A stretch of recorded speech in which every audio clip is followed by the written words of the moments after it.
वो कैसे भी मरा हो, जिस भी तरीके से मरा हो, एक आतंकवादी गुंडा मरा है।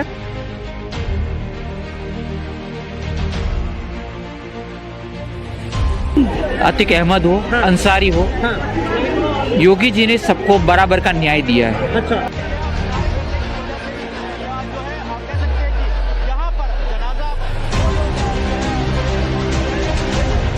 कोई राम बन के आएगा, कोई कृष्ण बन के आएगा, कोई योगी बन के आएगा, कोई मोदी बन के आएगा, लेकिन आएगा जरूर। और आगे वाले टाइम में भी मुझे लग रहा है कि मैं तो प्रधानमंत्री के तौर पे ही देखता हूँ योगी जी को, और होना चाहिए, क्योंकि देखो सख्त कानून नहीं होगा तब तक प्रजा को न्याय नहीं मिलेगा। आप 112 पे कॉल करिए, आपको न सिर्फ पुलिस मदद करने आएगी, बल्कि अगर आपके पास कोई व्हीकल नहीं है और आप महिला हो तो आपको आपके घर तक छोड़ के आएगी। ये बाबा के निर्देश है। चाहे विनोद कुमार उपाध्याय हो, चाहे विकास दुबे हो, चाहे अतीक अहमद हो, चाहे मुख्तार अंसारी हो, हर अपराधी, हर माफिया, हर क्रिमिनल, हर आतंकवादी का वही असर होना चाहिए जो यूपी में आज हो रहा है। नमस्कार, आप देख रहे हैं न्यूज हंगर और मैं हूं आपके साथ विनायक कुमार। जिस तरह मुख्तार अंसारी का बांदा जेल के अंदर हार्ट अटैक से निधन हुआ, उसके बाद सियासत गर्म है। जी हाँ, उनका निधन तो जो है यूपी के जेल में हुआ, लेकिन सियासत गर्म देश की राजधानी दिल्ली के अंदर है। साफ तौर पे सवाल उठाए जा रहे हैं कि आखिर उत्तर प्रदेश के अंदर किस तरह का ये कानून चल रहा है, किस तरह का योगी मॉडल चल रहा है कि आखिर एक के बाद एक, चाहे वो अतीक अहमद हो उसको गोली मार दिया जाता है, या फिर विकास दुबे की गाड़ी पलटा दी जाती है, या फिर मुख्तार अंसारी को हार्ट अटैक आ जाता है। इस चीज को लेकर आम जनता की क्या राय है, आम जनता से जानते हैं कि आखिर वो क्या सोचते हैं। विपक्ष लगातार सरकार पे हमलावर है कि कहीं ना कहीं उन्हें स्लो पॉइजन दिया गया, जिसके बाद जो है मुख्तार अंसारी की मौत हो गई। तो कुछ लोग उन्हें बाहुबली बता रहे हैं, तो कुछ लोग उन्हें अपना भगवान क्या मानते हैं, लेकिन असल में दिल्ली की जनता क्या मानती है ये हम आपको सुनवाएंगे। सर, आपका नाम? इंद्रेश। अच्छा इंद्रेश जी, किस तरह से देखेंगे अभी जो है एक हार्ट अटैक से निधन हुआ मुख्तार अंसारी का, जिनका कि सारा कुख्यात गैंगस्टर कह लीजिए, हर क्राइम के क्षेत्र में उनका नाम और दबदबा चला, वो एक युग अंत हुआ, किस तरह देखेंगे? सर, मैं इसको इस तरीके से देखता हूँ कि एक आतंकवादी गुंडा मर गया, और जिससे कि जिन लोगों की उसने हत्याएं करी थी, या जिन लोगों के अपहरण, बच्चों के अपहरण करे थे, या जितने भी अपराधों में था, कहीं ना कहीं न्यायालय जो न्याय नहीं दे पाई वो कुदरत ने दे दिया, भगवान ने दे दिया। और रमजान जैसे महीने में गया है तो अच्छी बात ही है। अब पता नहीं, जन्नत तो नसीब मुश्किल ही है, लेकिन कहीं ना कहीं तो एक पाक महीने में गया है, अपने धर्म के अनुसार एक रमजान के पाक महीने में गया है, अच्छी बात है, चला गया। सर, इस पर विपक्ष जो है लगातार सवाल उठा रहा है। विपक्ष का कहना है कि कहीं ना कहीं जो है उन्हें स्लो पॉइजन दिया गया, धीरे धीरे उन्हें मारा गया। सर, ये विपक्ष जो है ना, ये झूठ फैलाता है, भ्रम फैलाता है। इसके अलावा विपक्ष और कुछ भी नहीं करता है। जब इनके मतलब की चीजें होती हैं, आप देखिए विपक्ष का क्या है, जहां अपराधी हैं, जहां गुंडे हैं, जहां आतंकवादी हैं, उन सबको विपक्ष का समर्थन होता है। अब मैं बता देता हूं आपको कैसे, क्रमवार तरीके से। ये विपक्ष वही है ना जिन लोगों ने रात को 2:30 बजे कोर्ट खुलवा दी याकूब मेनन के लिए, जिन लोगों ने लेटर लिखा था कसाब की फांसी रुकवाने के लिए, ये विपक्ष वही है। देखो वहां पर भी इन्होंने वो किया। ये वही विपक्ष है ना जब विकास दुबे जब तक नहीं पकड़ा गया था, तब तक हल्ला मचा रहे थे कि सरकार पकड़ नहीं पा रही है, उत्तर प्रदेश की सरकार फेल हो गई है, ये हो गया वो हो गया। जब विकास दुबे का एनकाउंटर हो गया तो कहने लगे कि ये तो सरकार ब्राह्मण विरोधी है, ये सरकार तो जाति एंगल दे दिया उसको। ऐसे ही अभी मुख्तार मर गया। अब मुख्तार मरा है हार्ट अटैक से, फिर भी जांच के आदेश दे दिए गए हैं, बाकी चीजें भी खुलकर आ जाएंगी, लेकिन फिर भी विपक्ष को, क्योंकि इनको वहां पर तुष्टीकरण की राजनीति करनी है, ये मुख्तार के हिमायती बनकर मुस्लिम वोट पाना चाहते हैं। लेकिन मैं बहुत क्लियर कहता हूँ, चाहे वो कैसे भी मरा हो, जिस भी तरीके से मरा हो, एक आतंकवादी गुंडा मरा है, और इससे ज्यादा कुछ नहीं था वो। मैं तो ये इस तरीके से देखता हूँ, कृष्णानंद राय की पत्नी को जो सुकून मिला होगा उसकी मौत से। रहा है कि एक धर्म को जो है विशेष टारगेट किया जा रहा है, चाहे वो मुख्तार अंसारी हो, या फिर अतीक अहमद हो, या फिर उनके भाई हो, जिस तरह गोली मार दी गई। सर, जेल के अंदर में मुन्ना बजरंगी की हत्या की गई। कैसे हुई थी वो हत्या? अपराधियों ने उन पे हमला करके हत्या कर दी। तब क्या मुन्ना बजरंगी मुस्लिम थे? आज अगर मुख्तार अंसारी मर गए या अतीक मर गए तो आप कह रहे हो कि एक धर्म विशेष को करके कह रहे हो, लेकिन मैं आपको बता दूं, मैं नहीं कह रहा सर, ये लोग कह रहे हैं, कुछ विपक्ष के लोग नहीं कह रहे हैं, जनता नहीं कह रही है, ये विपक्षी कह रहे हैं। जिनको तुष्टीकरण करना है वो लोग कह रहे हैं, जिनको धर्म के आधार पर बांटना है देश को वो लोग कह रहे हैं। नहीं तो मुझे बताइए ना, विकास दुबे तो ब्राह्मण का था ना, मुन्ना बजरंगी कौन था? ठाकुर था ना। मुख्तार अंसारी मुस्लिम था ना। हिंदू मुस्लिम दोनों हो गया ना। कहाँ पर भेद गया? आज उत्तर प्रदेश में वो सरकार है जिसका गुंडे माफियाओं के लिए जीरो टॉलरेंस है। कितना भी बड़ा बदमाश हो, किसी भी जाति, किसी भी धर्म, किसी भी पंथ, किसी भी मजहब से आता हो, अगर वो अपराध करेगा तो या तो वो ठोका जाएगा और नहीं तो वो जेल में सड़ेगा, उसके घर में बुलडोजर चलेगा। ये योगी जी ने स्पष्ट कर दिया था। उन्होंने बोला था कि अब मैं आ गया हूँ, उत्तर प्रदेश की गर्मी कम कर दूंगा और शिमला बना दूंगा। और देख लीजिए भाई साहब, दूसरी सरकार आ चुकी है और उत्तर प्रदेश शिमला बना हुआ है। बड़े से बड़ा कुख्यात गैंगस्टर, बड़े से बड़ा बाहुबली, बड़े से बड़ा आतंकवादी आज जमानत नहीं चाहता है, कहता हम जेल में ही सुरक्षित हैं। ये बाबा का डर है। और इस तरीके से बाबा ने लॉ एंड ऑर्डर को जो काबू में किया है आज उत्तर प्रदेश में, आप रात को 10 बजे भी, 11 बजे भी घूम सकते हो, 12 बजे भी घूम सकते हो। नहीं तो यहीं गाजियाबाद में नहीं जा सकते थे आप, 9 बजे के बाद लोनी क्षेत्र में नहीं जा सकते थे, आपका फोन बाइक सब खोस लिए जाते थे। समझ गए? तो इस तरह का दबदबा था, इस तरह का दबदबा था गैंगस्टरों का। लेकिन आज पुलिस का राज है। आज आप सुरक्षित हो। आज आप 112 पे कॉल करिए, आपको न सिर्फ पुलिस मदद करने आएगी, बल्कि अगर आपके पास कोई व्हीकल नहीं है और आप महिला हो तो आपको आपके घर तक छोड़ के आएगी। ये बाबा के निर्देश हैं। तो एक ऐसी सुशासन की सरकार उत्तर प्रदेश में चल रही है जिसने कानून व्यवस्था को इतना मजबूत कर दिया है। देखो, मैं ये नहीं कहूंगा कि बिल्कुल अपराध बिल्कुल खत्म हो चुके हैं, ये कहना भी मुश्किल हो जाएगा, क्योंकि 23 करोड़ की जनसंख्या वाला प्रदेश है, इतना बड़ा प्रदेश है। उसके अंदर में कौन कहां पर अपराधी निकल जाए किसी के मन की कोई नहीं जानता। जैसे बदायूं कांड आपको याद होगा, बदायूं कांड में क्या हुआ था? वो तो उनके सामने, घर के सामने दुकान थी ना, वो बच्चे उसको भैया भैया कहते थे ना। सालों से बातचीत थी, सब कुछ था, तो पुलिस को थोड़ी पता कि ये अपराधी है। वो उनके घर में क्या करने गया, 5,000 रुपए मांगा, उसने उधार मांगा, क्या कह के कि मेरी पत्नी एडमिट है, उसकी डिलीवरी का टाइम है। उस औरत ने उसकी मदद करी। ऐसे समय पर जब एक औरत मदद कर रही है और इसने अपनी जिहादी सोच के चलते उस बच्चे को मार दिया। क्यों मार दिया? क्योंकि वो बच्चा आरएसएस से था। वो बच्चे जब राम मंदिर का अक्षत बांटा जा रहा था तो उसमें शामिल थे, लेकिन वो कहते तो इसको भैया ही थे ना।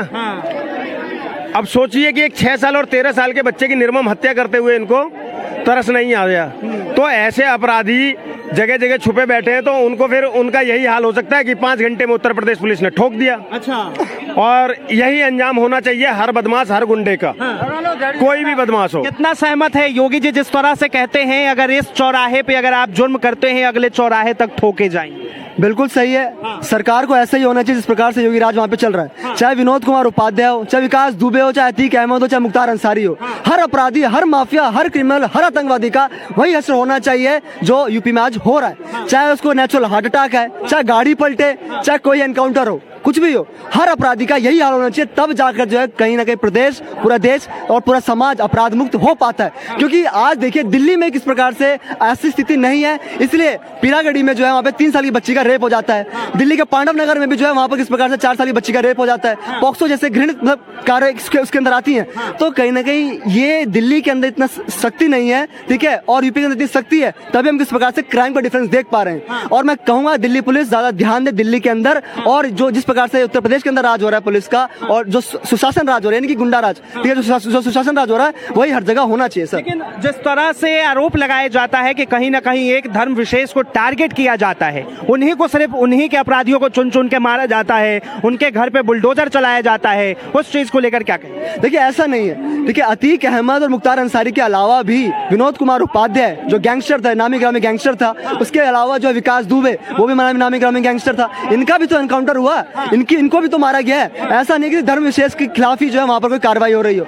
जो भी व्यक्ति, ठीक है, माफिया, क्रिमिनल, किसमें भी कोई भी है, ठीक है, सबके खिलाफ जब बराबर रूप से कार्रवाई हो रही है। उन्होंने बोला माफिया को मिट्टी में मिला दूंगा। योगी जी ने ये नहीं बोला था कि मैं किसी पंथ निरपेक्ष या फिर किसी और समुदाय को जो है खिलाफ कोई कार्रवाई करूंगा, ऐसा नहीं है। और मैं सिर्फ इसमें इतना ही कहना चाहूंगा, जो भी माफिया है, क्रिमिनल है, सबके खिलाफ जो है बराबर कार्रवाई होनी चाहिए। तो बराबर कार्रवाई होनी चाहिए। सर किस तरह देख रहे हैं, एक तरफ जो है उत्तर प्रदेश में यहाँ क्राइम करो और 5 घंटे में अपराधी का एनकाउंटर? देखो, तारीख पे तारीख फैसला उसी स्पॉट पे, वो योगी जी का काम है। इसलिए तो बाबा और बुलडोजर फ्रांस के राष्ट्रपति मैक्रोन ने मांगे थे, मोदी जी को गुहार लगाई थी कि फ्रांस के दंगे हम कंट्रोल नहीं कर पा रहे, हमारे प्रशासनिक अधिकारी, तो 2 चीज भेज दो। तो मोदी जी ने बोला कि क्या बाबा और बुलडोजर दंगे खत्म हो जाएंगे, समाप्त हो जाएंगे।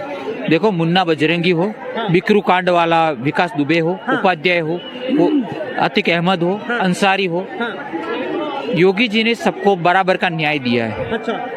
और न्यायालय में न्याय मिलना चाहिए, लेकिन न्यायालय में न्याय मिले उससे पहले योगी जी न्यायालय तक पहुंचने नहीं देते। अच्छी बात है।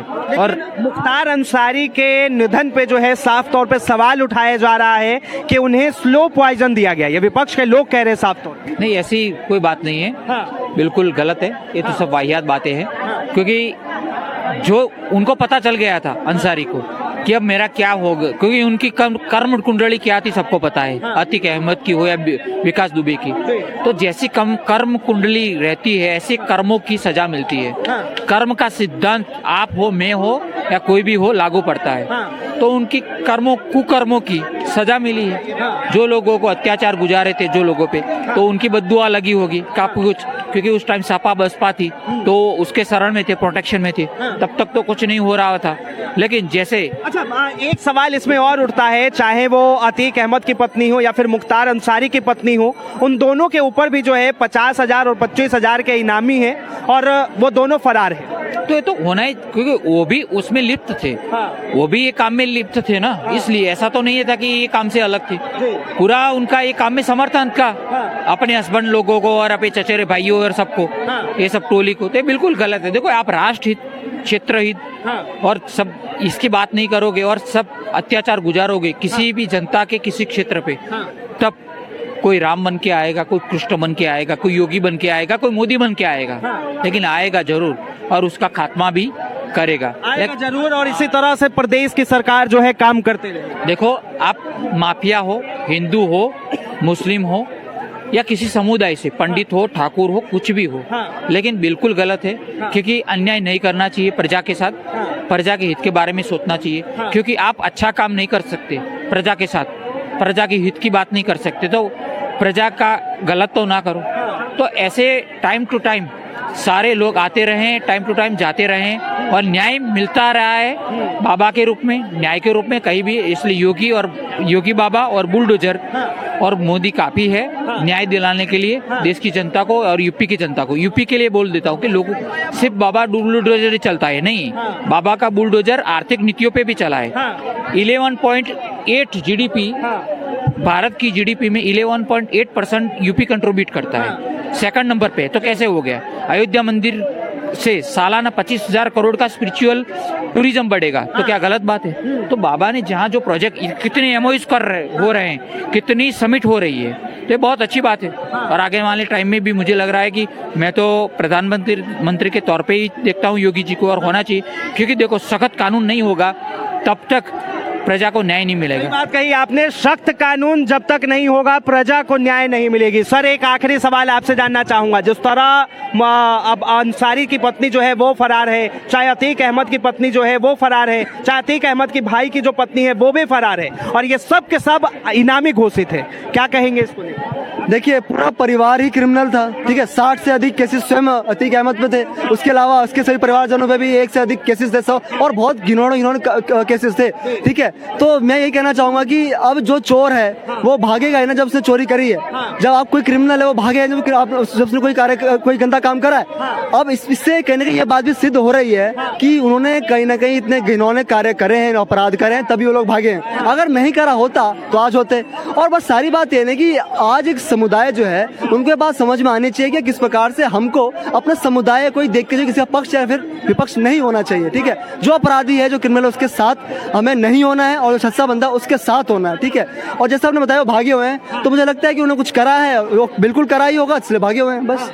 बहुत बहुत धन्यवाद तमाम जानकारी देने के लिए। साफ तौर पर आपने सुना देश की राजधानी दिल्ली के अंदर किस तरह से सियासी पारा चढ़ रहा है। आखिरकार प्रदेश में जिस तरह एक से एक बड़े आतंकियों का धीरे धीरे खात्मा हो रहा है, तो वहीं कुछ लोग मुख्तार अंसारी को अपना भगवान बताते हैं, तो कुछ लोग उन्हें कुख्यात माफिया डॉन बताते हैं। लेकिन बहरहाल हम आपको बता दें कि इस वक्त मुख्तार अंसारी की पत्नी के ऊपर लगभग 10 केस है, वहीं अतीक अहमद की पत्नी के ऊपर भी 10 लगभग केस है। लेकिन इसके बावजूद भी दोनों की पत्नियां फरार हैं और दोनों के ऊपर 25,000 और 50,000 के इनाम रखे गए हैं।